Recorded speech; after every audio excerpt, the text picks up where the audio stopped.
Hello भाई लोग, जय हिंद, वंदे मातरम। कैसे हैं आप लोग? तो आई होप आप लोग अच्छे होंगे। और हम लोग कर रहे थे चक्रवृद्धि ब्याज का बेसिक। ठीक है, आज हम लोग कुछ रिवीजन कर लेते हैं जो हम लोग किए हैं। उसके बाद हम लोग सीधा चैप्टर पे आएंगे, किताब से पढ़ेंगे और हर क्वेश्चन का सोल्यूशन देखेंगे।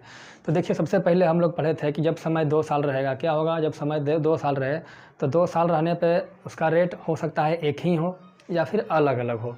तो इस कंडीशन में दोनों रेट को हम मर्ज कर लेते हैं और मर्ज करने के बाद जो एक रेट बनता है उसे हम लोग बोलते हैं इक्विवेलेंट रेट। देखिए ऊपर लिखा है इक्विवेलेंट रेट, हिंदी में समतुल्य दर बोलते हैं उसको। ठीक है, और उसके बाद एक होता है CI माइनस SI, चक्रवृद्धि ब्याज और साधारण ब्याज का डिफरेंस।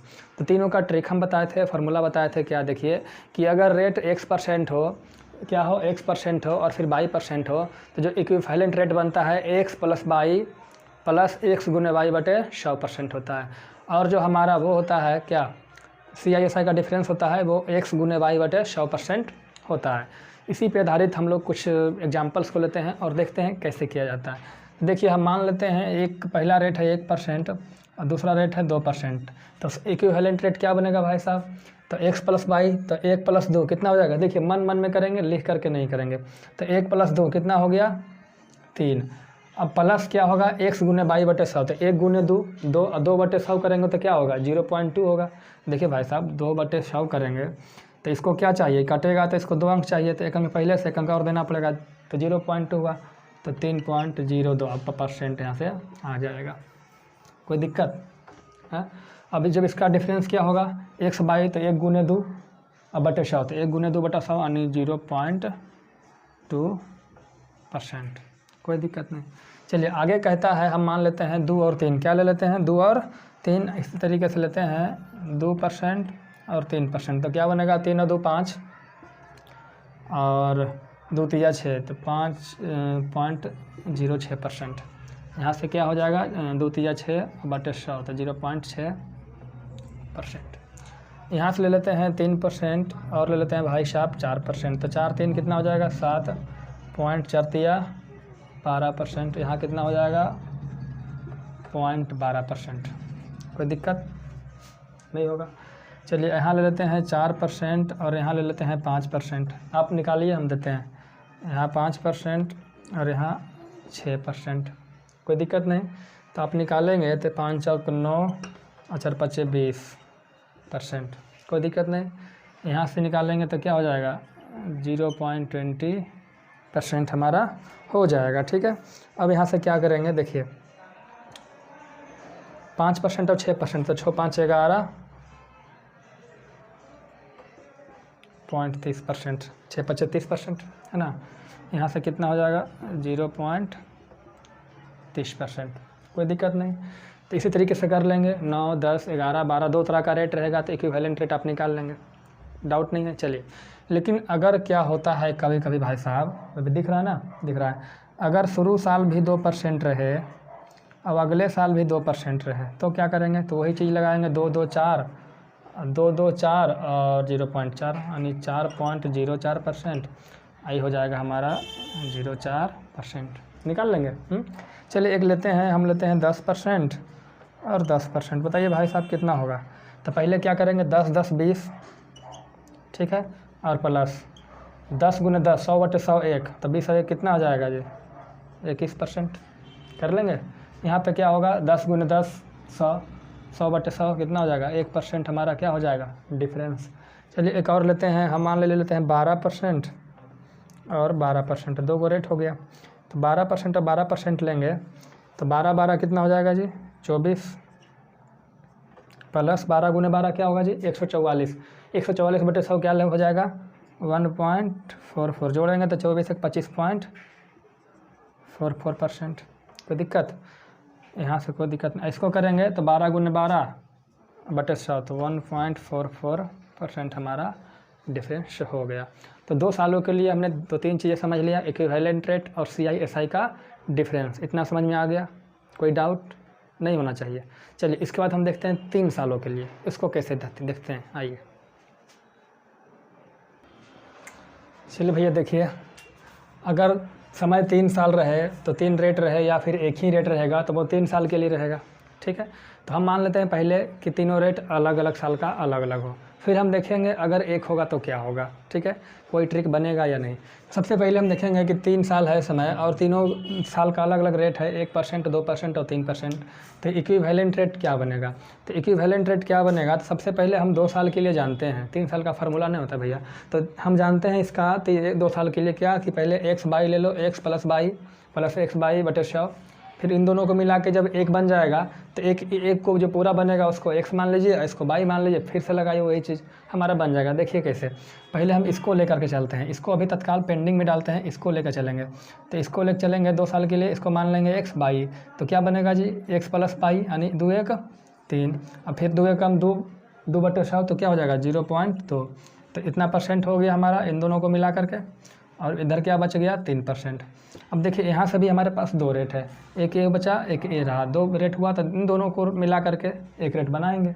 तो यहाँ से इसको x मान लो, इसको बाई मान लो। सबसे पहले क्या होगा x प्लस बाई, तो इसको जब जोड़ेंगे तो क्या होगा x प्लस बाई 6.02% है ना, प्लस x गुने बाई, यानी इन दोनों को गुना करेंगे तो 3 गुने 3.02 बटा 100। तो यहाँ से हो जाएगा हमारा 3 तिया 9.06 बटे 100। तो यहाँ हमारा क्या बनेगा जी 0.0906 है ना, इधर क्या बना 6.02। अब दोनों चूँकि % में होगा सबको जोड़ लेंगे है ना, इसको हटाइए % यहाँ से, जिसको जोड़ेंगे तो क्या हो जाएगा जी 6.02, यहाँ से हो जाएगा 0.0906, तो बना 6 0 9 2 11, क्या बन गया भाई साहब 6.1106%। समतुल्य रेट हमारा यही बन के रेडी होता है, ठीक है, कोई दिक्कत? तो इसी तरीके से हम ज़्यादा नहीं बनाएंगे, अगर आप सीरियस हैं पढ़ने में तो आप बनाइए, हम क्वेश्चन दे दे रहे हैं 2%, 3% और 4% का बताइए बना करके इक्विवेलेंट रेट क्या होगा। और बनाना चाहते हैं तो 3 4 5 हो गया, तो आप 2 3 4 लिए ना, आप यहाँ से ले लीजिए 3%, 4% और 5%, इसे बनाइए और हमें बताइए, ठीक है। इसी तरीके से 2-3 गो रेट अलग अलग ले करके आप 2-4 प्रश्न को आप अपने से इस पर वो कर लीजिए, डिस्कशन कर लीजिए, ठीक है, आपको क्लियर हो जाएगी चीज़ें। चलिए आगे देखते हैं। चलिए भैया देखिए, आपको हम आगे बढ़ा कर ले चलते हैं। देखिए यहाँ पर जो 3 साल है ना, ज़रूरी नहीं कि 3 साल ही हो सकता है 3 क्वार्टर ईयर हो यानी 3 तिमाही हो, या 3 हाफ अर्ली हो यानी 3 अर्धवार्षिक हो, तो भी यही सिचुएशन का प्रयोग हम लोग करेंगे। अब देखिए मान ले जाए दर जो है, अभी हमने देखा कि तीनों दर अलग अलग था, अलग अलग साल का, 3 साल की बात है तो तीनों साल का अलग अलग दर था। लेकिन अगर एक ही रहे, जैसे 2 ही % रहे तीनों साल के लिए, तो क्या करेंगे? तो देखिए भाई साहब वही फार्मूला अपनाएंगे, 2% है तीनों साल के लिए, तो 2% 2% और फिर 2%। तो पहले इन दोनों को सोल्व करेंगे तो क्या हो जाएगा जी x प्लस बाई 4.04%, और फिर एक हमारा इधर से इसको ले आए। अब ये देखिए 1 बना 2 बना, अब इन दोनों को लेंगे इक्विवेलेंट रेट, तो x प्लस बाई, तो इन दोनों को जोड़ेंगे 4 2 6.04 प्लस x गुने बाई यानी 2 गुने इसको करेंगे तो 2 गुने 4.04 तो हो जाएगा 8.08, और % तो बता क्या देंगे 100 देंगे, तो यहाँ से जाएगा 0.08 8 और 0.8, और पहले से क्या है 6.04, तो इसको हम लोग जोड़ेंगे तो 6.04 और 0.0808, तो हमारा क्या बना 0.8 8 4 12 और बना 6, तो क्या बना भाई साहब 6.1206 यानी 6.1208% हमारा दर बना। तो देखिए ये तो हमारा डिटेल था, लेकिन अगर रेट एक ही तरह का हो, जैसे सेम हो तीनों साल का रेट, और समय 3 साल हो या 3 अर्धवार्षिक हो या 3 क्वार्टर ईयर हो यानी तिमाही हो 3, तो हम ऐसे कंडीशन में एक ट्रिक का प्रयोग करते हैं और इसका हम आसानी से इक्विवेलेंट रेट क्या करते हैं, इक्विवेलेंट रेट इसका आसानी से हम लोग जनरेट कर लेते हैं। वो कैसे करते हैं देखिए, सबसे पहले अगर हम मान ले जाए, यहाँ से हम देख लेते हैं कि अगर कोई रेट दे रखा है A%, दिख रहा है जी, नहीं दिख रहा होगा, चलिए, तो रेट कोई दे रखा है A%, ठीक है, तो हम लोग क्या करेंगे ना, पहले A का AQ करेंगे, क्या करेंगे A का AQ करेंगे, तो A जो रेट है उसको AQ करेंगे, क्यूब में कन्वर्ट करेंगे, और क्यूब में कन्वर्ट करने के बाद इसको 2 स्थान देंगे, कितना स्थान देंगे 2, इसको 2 चेयर देंगे। उसके बाद क्या करेंगे, इसी A को स्क्वायर करेंगे, तो A को स्क्वायर करेंगे तो कितना हो जाएगा A स्क्वायर, इसको 3 से गुना कर लेंगे, इसको भी 2 चेयर देंगे। कितना चेयर देंगे? इसको भी 2 स्थान देंगे, ठीक है। उसके बाद दशमलव देंगे और उसके बाद हम लोग क्या करेंगे कि ए को 3a से गुना करके लिख देंगे। और जो बचेगा इसमें चेयर का वो नहीं है, मतलब लिमिटेशन नहीं है, इन दोनों में लिमिटेशन है। इसको हर हाल में 2 ही चेयर पे आना है, इसको भी 2 चेयर पे आना है। इसमें जो बचेगा सब इसी में चला जाएगा बाकी, ठीक है। तो इस तरीके से इक्विवेलेंट रेट का फार्मूला यानी ट्रिक होता है। तो मान लेते हैं सबसे पहले अभी आपको बताया था 2%, तो हम सबसे पहले 1% से स्टार्ट करते हैं। तो मान लेते हैं रेट है 1%, तो इसका क्या बनेगा? तो पहले क्या करेंगे, 1 का क्यूब करेंगे तो क्या बनेगा? 1 का क्यूब 1 ही बनेगा। इसको चाहिए 2 चेयर पे आना है और 1 सिंगल है एक ही स्थान पे, तो क्या करेंगे, इसमें एक 0 लगाएंगे आगे, तो मान तो 1 का 1 ही रहेगा और 2 चेयर भी लग जाएगा। तो यहाँ से 0 1 हो गया। फिर क्या करना है, 1 का स्क्वायर, तो 1 का स्क्वायर 1 के गुना 3 करेंगे तो कितना हो जाएगा? 3। और 3 भी बेचारा सिंगल आएगा, लेकिन इसको 2 बनाना है 2 चेयर में, तो 1 आगे 0 देंगे तो हो जाएगा 0 3 और दशमलव, और 1 को गुना कीजिए 3 से तो क्या हो जाएगा? 3, यानी 3.0301% हमारा क्या बन गया? इक्विवेलेंट रेट बन गया। अब यहाँ से हम लेंगे 2%। भाई साहब देखिए 2% लेंगे तो पहले 2 का क्यूब क्या होगा? 8, तो 8 तो अकेले आएगा नहीं, 2 चेयर लेना है। फिर 2 का स्क्वायर 4 और 4 तिया 12 है ना जी। 2 का स्क्वायर 4 4 तिया 12, 12 को 2 चेयर देंगे ही, पॉइंट और 2 तिया कितना हो गया? 6। इतना ही तो आया था, अभी कुछ देर पहले किया था ना 2% का। इसी तरीके से 3% लेंगे भाई साहब, तो आप क्या हो जाएगा? 3 का क्यूब कितना हो जाएगा? 3 तिया 9 तिया 27 है ना, और 3 का स्क्वायर 9, फिर 9 तिया 27 पॉइंट और 3 तिया 9, इतना % हो गया है ना। इस तरीके से आप लोग क्या कीजिए 10 तक लिख लीजिए, और 10 तक का इस तरीके से आप याद कर लीजिए। अगर याद नहीं भी कर पाते हैं तो ये फार्मूला याद रखिएगा, आप फटाक से बना सकते हैं। अब यहाँ से हम ले लेंगे 4 नहीं 5 ले लेते हैं भाई साहब, आप लोग के सहूलियत के लिए 5 लेंगे। तो 5 का क्यूब कितना हो जाएगा भाई साहब? 125। अब 125 होगा तो 125 नहीं लिखना है, 2 ही चेयर देना है। तो 2 चेयर देंगे तो कितना लिख पाएंगे हम लोग? 25। बाकी कितना बचा? 1 को रखेंगे। फिर 5 का स्क्वायर 25 और 25 तिया 75 और 1 बाकी था 76 2 ही अंक में है, बहुत अच्छा है, 2 ही चेयर था, बैठ गया। दशमलव है और 5 तिया 15, कोई दिक्कत नहीं। अब ले लेते हैं इसी तरीके से आप 5 के बाद 6 लीजिए, 7 लीजिए, 8 लीजिए, 9 लीजिए, 10 लीजिए। 10 तो हम ले लिए, 10 नहीं लिए हैं, चलिए 10 लेते हैं। तो हम 10 लेते हैं, 10% लेंगे तो 10 का क्यूब क्या होगा भाई साहब? 1000। तो 1000 में 1 पर 2 जीरो होता है, तो 1000 नहीं लिखेंगे, केवल दोनों जीरो लिखेंगे, क्योंकि चेयर कितना लगाना है? 2 ही चेयर लगाना है, बचा 1। फिर 10 का स्क्वायर 300 और 100 तिया 300, 100 तिया 300 और 300 में 1 जोड़िएगा बकैवा तो 301। अब 301 भाई साहब 301 होता है, तो इसमें से कौन लेना है? लास्ट का 2 अंक लेना है, तो 01 लेना है। बाकी कितना बच गया हमारा? 3, दशमलव देना है। फिर 10 है तो 10 तिया 30 है ना, 10 तिया 30 और 3 33। तो हमारा कितना बन गया? इस तरीके से बोल सकते हैं 33.1% भी इसको हम लोग बोल सकते हैं। Any problem? कोई प्रॉब्लम नहीं है, तो हमने आपको बता दिया, कोई दिक्कत नहीं। और एक चीज़ और बताया था कि इसमें जो CISI का डिफरेंस होता है भाई साहब, वो किस तरीके से होता है। इसमें जो CISI का डिफरेंस होता है वो क्या बताए थे कि अगर रेट रहेगा, इसको पहले 11 सही 1/9% है सपोज मान लीजिए, तो इसको किस में बदलेंगे? 1/a में, है ना। तो इसका जो मूलधन बनेगा वो बनेगा AQ, और CISI का जो डिफरेंस बनेगा वो क्या बनेगा? 3a+1, वो बता दिए थे।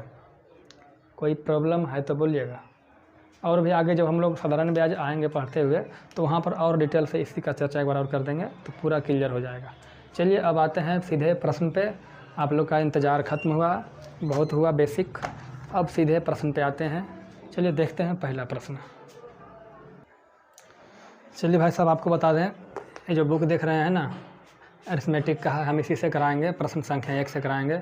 और हम आशा करते हैं कि जिन्होंने भी ये सब जितना भी हम किए हैं 4-5 वीडियो इसका प्रीवियस है इसी पे CI पे, अगर जिन्होंने अच्छा से कर लिया होगा तो चैप्टर सॉल्व करने में परेशानी नहीं होगा। और इंस्टॉलमेंट का भी प्रश्न इसी में था, वो आपको बताएंगे जब चैप्टर आ ही जाएगा, प्रश्न आएगा तो आपको लगेगा कि तो हम पहले पढ़ चुके थे। थोड़ा समझना है केवल, बस सब आ जाएगा धीरे धीरे। तो प्रश्न संख्या 1 कहता है भाई साहब, प्रश्न संख्या 1 क्या कहता है कि किसी चीज़ की क्रमबद्ध बढ़त कितना है? 12.5% और 12.5%। 12.5% पहला बार बढ़ गया, फिर 12.5% बढ़ गया।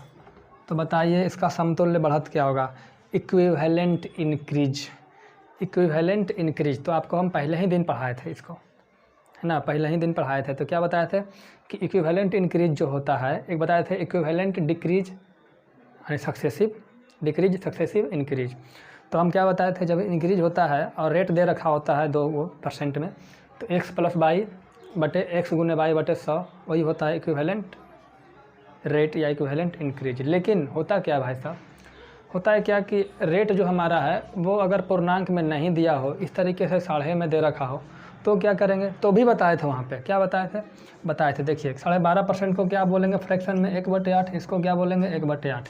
इससे हम क्या समझे कि अगर 8 रुपया हमारा मूलधन है तो इंक्रीजमेंट रेट बढ़ेगा, तो 8 का 12.5% बढ़ेगा तो कितना बार हो जाएगा 9, 1 बार, दूसरा बार भी 8 से कितना हो जाएगा 9, तो कुल मिला के 64 था हमारा, हो कितना गया 81, तो कितना बढ़ गया 17, है ना, कितना पे 64 पे, तो 100 पे कितना, तो आप निकालेंगे तो 25.56% इसका उत्तर हो जाएगा। आप इसको गुना करके देख सकते हैं, 25 नहीं 26 होगा,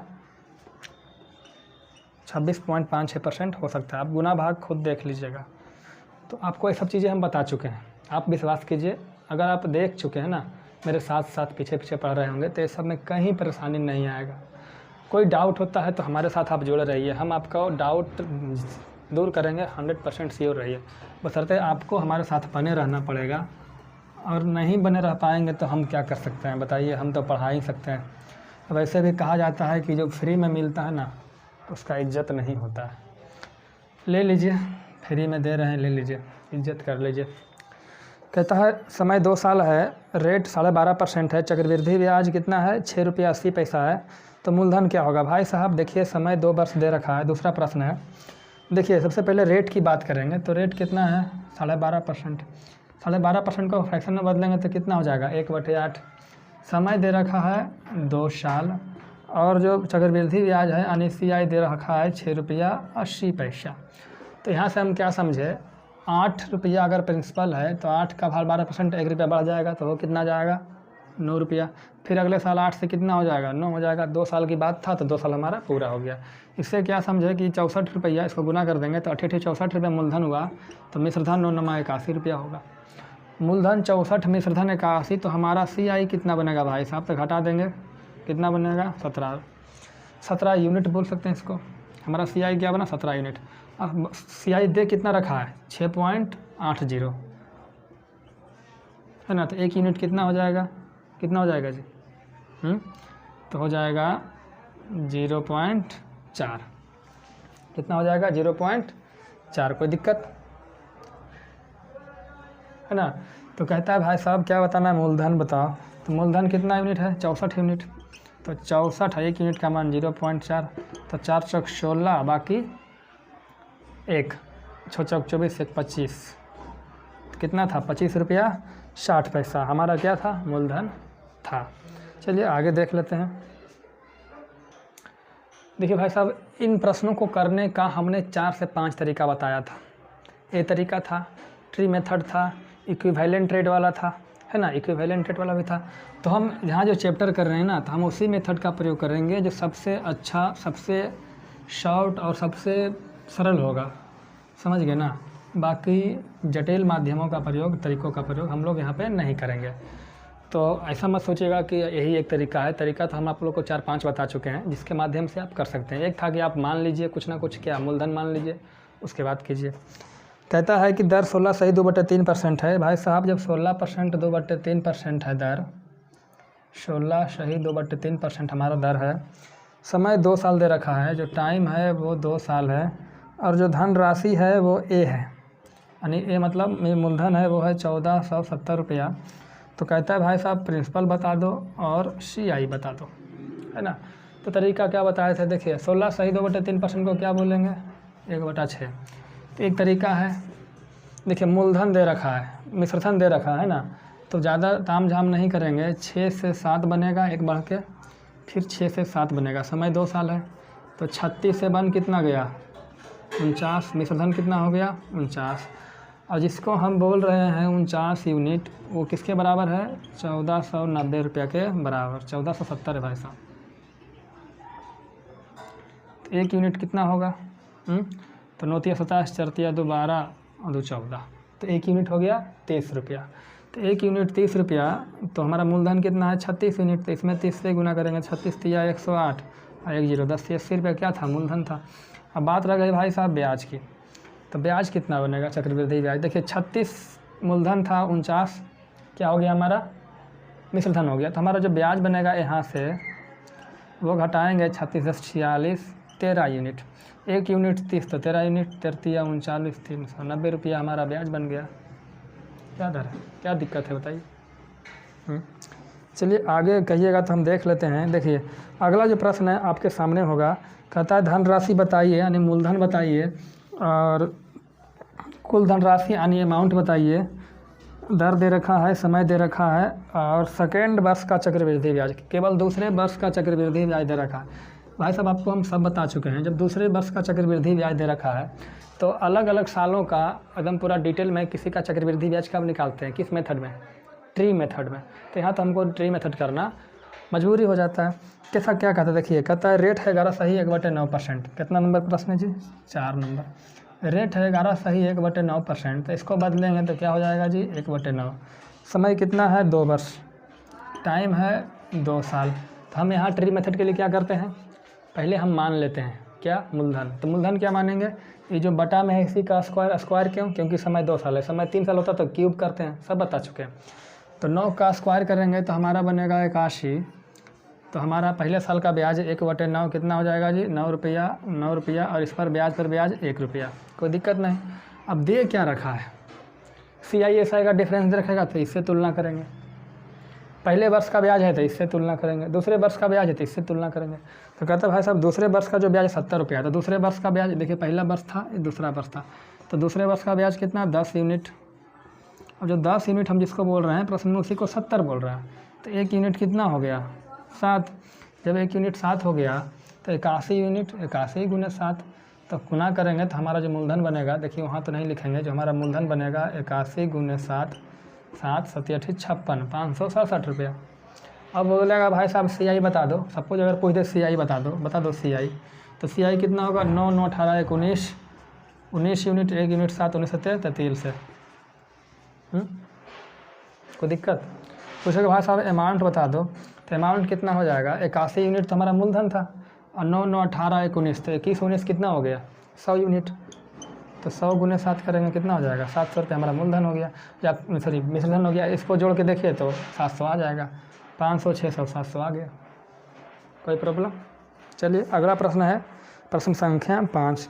देखिए भाई साहब मूलधन पूछता है, दर दे रखा है 15%, समय 2 वर्ष है, चक्रवृद्धि ब्याज साधारण ब्याज का अंतर दे रखा है, तो बोलता है चक्रवृद्धि ब्याज और मूलधन बताओ क्या हो। देखिए जो दे रखा है आप इसको पहले समझिए क्या क्या पूछता है। दे रखा है क्या, CISI का डिफरेंस दे रखा है, तो CISI का डिफरेंस निकालने के लिए क्या बताए थे, एक तो तरीका बताए थे आपको क्या करना है, देखिए ट्री मेथड का प्रयोग करना है। किसका करना है, ट्री मेथड का प्रयोग करना है। तो ट्री मेथड का प्रयोग करना है, एक तरीका और बताएंगे, देखिए कैसे ट्री मेथड। देखिए R बराबर कितना है 15% को हम लोग जब बदलेंगे फ्रैक्शन में तो क्या होगा 3/20, समय कितना है 2 साल है, तो पहले मूलधन मानेंगे, मूलधन क्या होगा 20 का स्क्वायर कितना ले लेंगे 400। बात 2 साल की है, ये पहला साल होगा ये दूसरा साल होगा, तो 400 का 20/3 तो कितना हो जाएगा 60 रुपया 60 रुपया, फिर 60 का 3/20 तो 3 3 9 रुपया। क्या दे रखा है भाई साहब CI माइनस SI, तो CI माइनस SI यही तो होता है, और यह है कितना 2.70, यानी 9 यूनिट हो गया 2.70, तो 1 यूनिट 0.3। तो क्या कहता है भाई साहब सबसे पहले मूलधन बता दो, जब मूलधन बताना तो इसमें 0.3 से गुना कर दो, तो 400 या 1200 और 1 0 खत्म हो जाएगा 120 रुपया।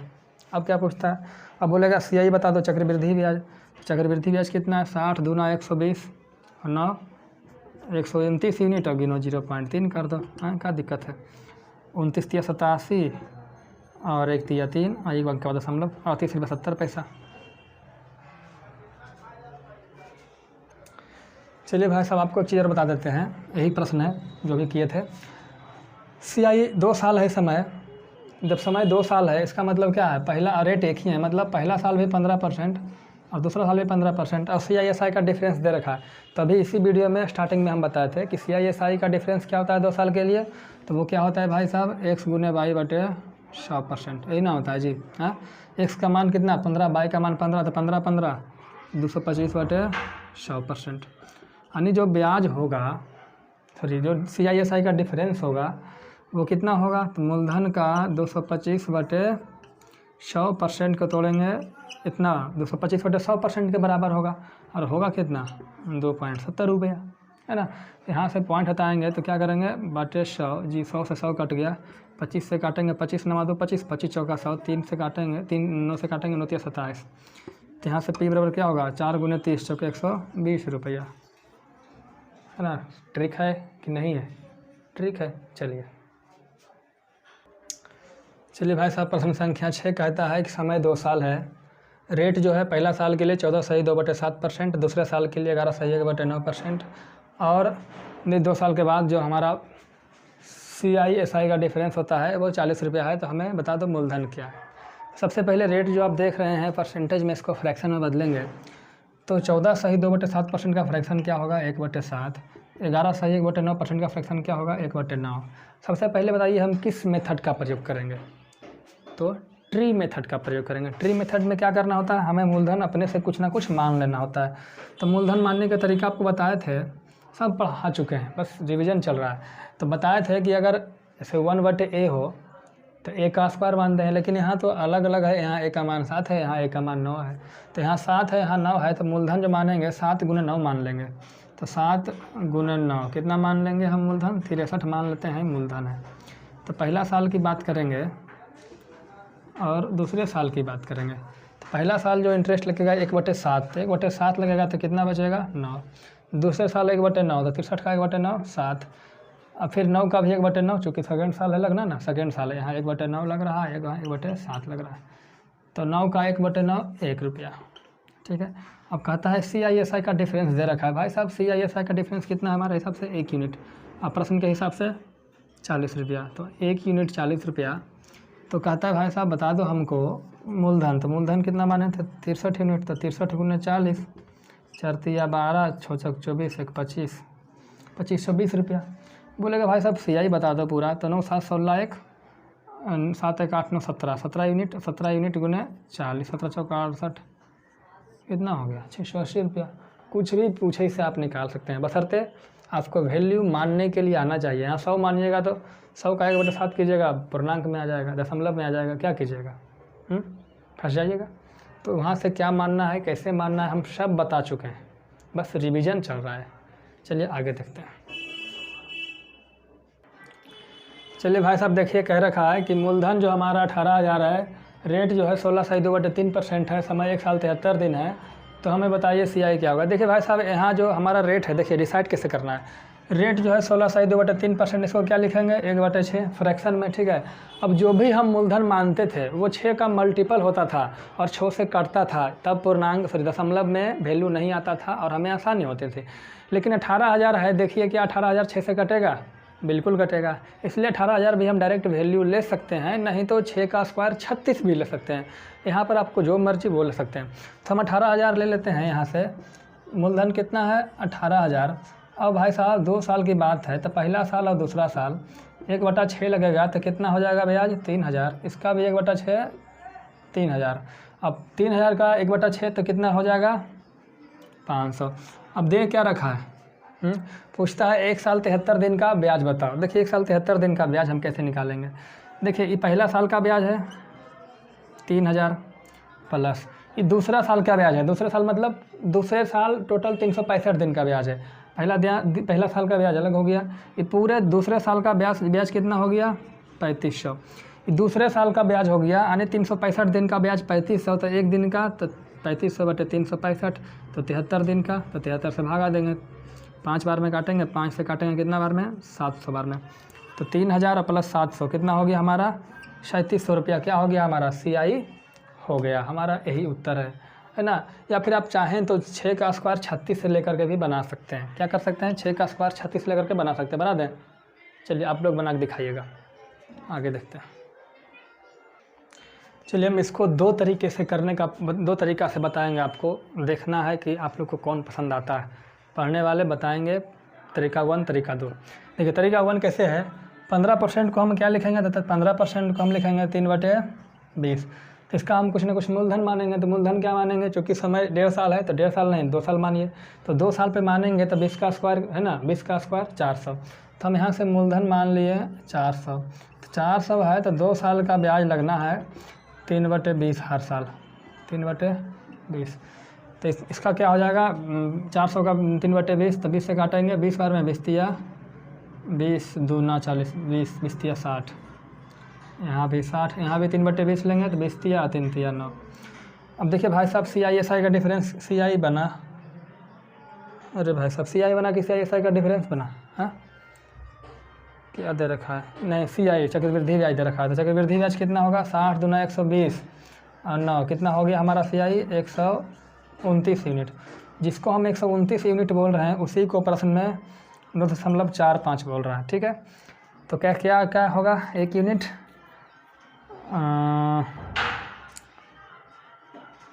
गलती है क्या, नहीं गलती हो गया। देखिए गलती क्या हो गया भाई साहब, ये जो ब्याज दे रखा है ना 1 साल 6 महीने का है, हम ब्याज दोनों साल का ले लिए। तो 1 साल 6 महीने का ब्याज निकालेंगे तो कैसे निकालेंगे, पहला साल का ब्याज 60 रुपया, दूसरा साल जो है 60 और 9 69 रुपया हो गया, कितने दिन का, पूरे 12 महीना का, पूरे दूसरा साल नहीं पूरा 12 महीना। तो 1 महीना का 69/12, तो 6 महीना का तो 6 से भागा देंगे, 6 से गुना करेंगे तो 6 दूनी 12।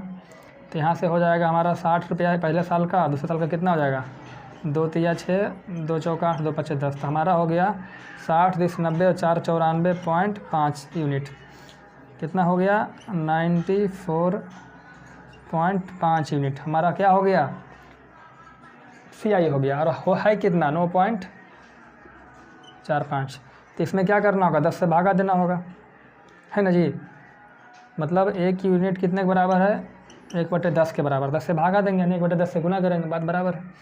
तो कहता है भाई साहब प्रिंसिपल बताओ, तो प्रिंसिपल कितना है 400, 400 का 1/10 करेंगे तो कितना आएगा, 40 रुपया हमारा मूलधन था। दूसरा तरीका भाई साहब देखिए, दूसरा तरीका हमारा जो रेट है वो क्या है भाई साहब 15%। तो 15% है, 2 साल की बात है। तो पहला साल तो पूरा 15% लगेगा, क्योंकि पहला साल तो पूरा ब्याज लेंगे और दूसरा साल केवल कितना दिन का ब्याज लेंगे, 6 महीना का। तो 15% जो हमारा है वो कितना दिन का है, तो 15% है हमारा पूरे 12 महीना का। तो 1 महीना का 15/12 तो 6 महीने का, कितना हो गया 7.5%। तो 2 रेट आ गया, 15% 7.5%। यहाँ से हम लोग क्या करेंगे, इक्विवेलेंट रेट निकाल लेंगे, इक्विवेलेंट रेट निकाल लेंगे। और इक्विवेलेंट रेट निकाल करके हम लोग जो आएगा, देखिए इक्विवेलेंट रेट कैसे निकालेंगे, 15/7 क्या हो जाएगा, 15/7 22.5 प्लस इसको गुना करेंगे तो हो जाएगा 15 × 7.5/100। यहाँ से हटाएंगे तो गुना 10, 25 तिया 75, 25 चौका 100, 5 दूनी 10, 5 तिया 15, तो 9/8, हाँ 9/8। इसको गुना भाग करेंगे पागल हो जाएंगे, ठीक है।